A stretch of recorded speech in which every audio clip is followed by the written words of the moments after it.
Welcome to this explainer. Today we're taking what might look like an incredibly dense regulatory document and turning it into a crystal clear, logical masterclass. We're unpacking the National Ambient Air Quality Standards, specifically focusing on Schedule V. Now, this isn't just a boring list of numbers, it's a rigorously structured scientific framework used to monitor the very air we breathe. We're going to break down the chemistry, the exact units of measurement, and the strict mathematical rules of compliance. Okay, let's dive right in.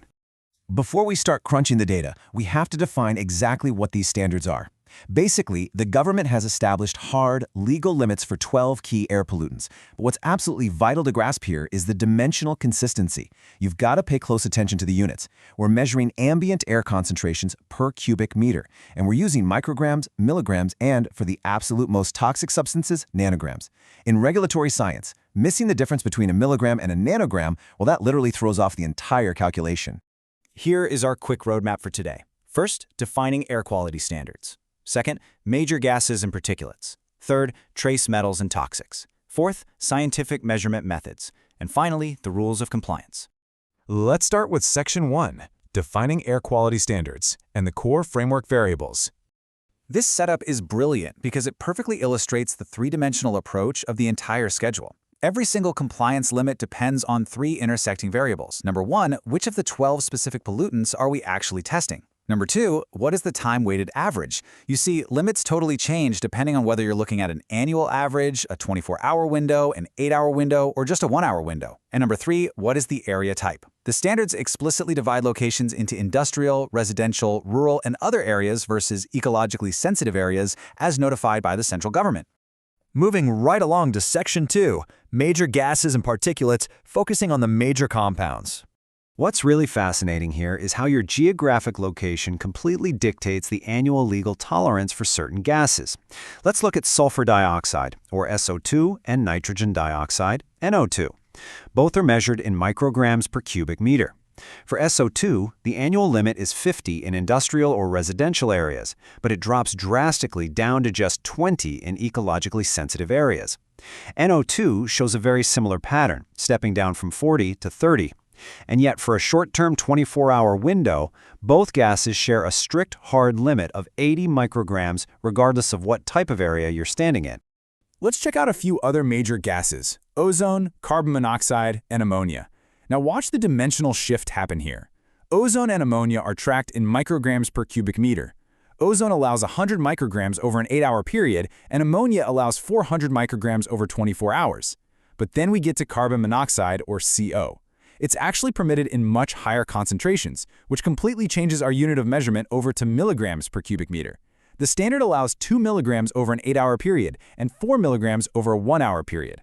Like I said earlier, you really have to keep your units straight.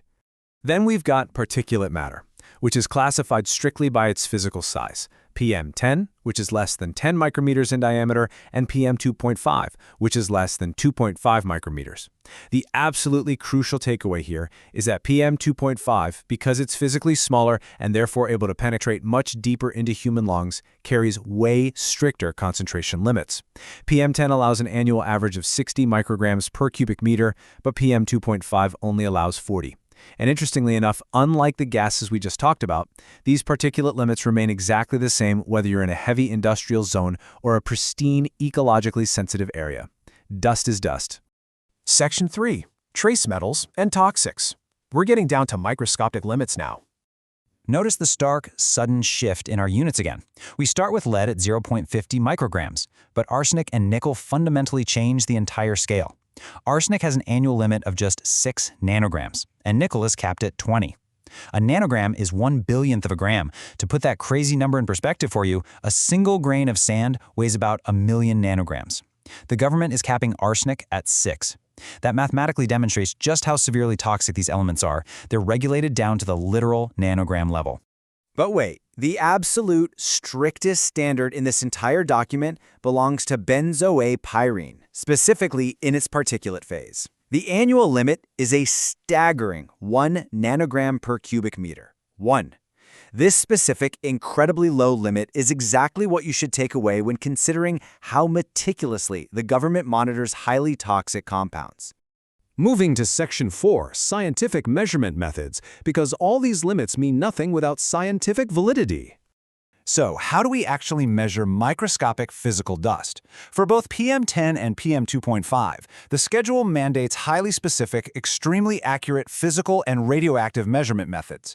Compliance relies completely on gravimetric analysis, TEOM, which stands for Tapered Element Oscillating Microvalence, and beta attenuation.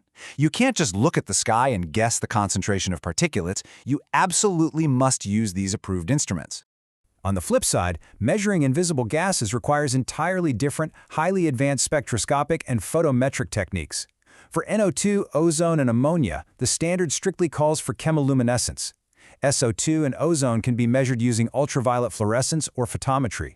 For carbon monoxide, you've got to use non-dispersive infrared, or NDIR, spectroscopy.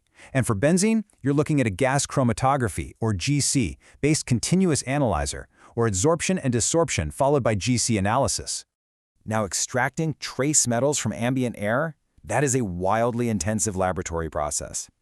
For lead, arsenic, and nickel, it mandates sampling on an EPM 2000 or an equivalent filter paper, followed by atomic absorption spectroscopy, or AAS, and inductively coupled plasma, or ICP methods. You can also use EDXRF, energy dispersive X-ray fluorescence, with a Teflon filter for lead. And to measure that incredibly tiny 1 nanogram limit of benzoate pyrene we talked about, scientists must use solvent extraction followed by HPLC, high-performance liquid chromatography, or GC analysis. The academic rigor required here is just absolute. Finally, Section 5, Rules of Compliance. Let's look at the legal conditions. Let's see how all this builds the true, legal definition of an annual arithmetic mean, because it is definitely not just a casual back-of-the-napkin average. The schedule specifies that to even calculate an annual mean, you absolutely must have a minimum of 104 measurements in a single year at a particular site. On top of that, these must be taken twice a week, and they must be full 24-hourly readings taken at uniform intervals. Only when every single one of those conditions is met do you have a legally valid annual mean. Now you might be wondering, what about the short-term limits, the 24-hour, 8-hour, or 1-hour monitored values? Well, the standard dictates that these values must be complied with 98% of the time in a year. The framework is actually pretty smart. It acknowledges real-world variables and leaves a strict 2% margin where those limits might technically be exceeded without instantly violating your annual standing. But here is the massive ultimate caveat of this entire framework. Yes, 2% of the time, the air quality can legally exceed the limits. However, the schedule explicitly states not on 2 consecutive days of monitoring. An isolated spike is just a data point. A sustained spike spanning 2 days, that's treated as a public health threat. And let me tell you, the regulatory document is extremely clear about the consequences of that. Whenever and wherever monitoring results on 2 consecutive days exceed the limits for their respective category, the site immediately loses the privilege of basic periodic sampling. It provides adequate legal reason for the government to institute mandatory regular or continuous monitoring, and it automatically triggers further formal investigation.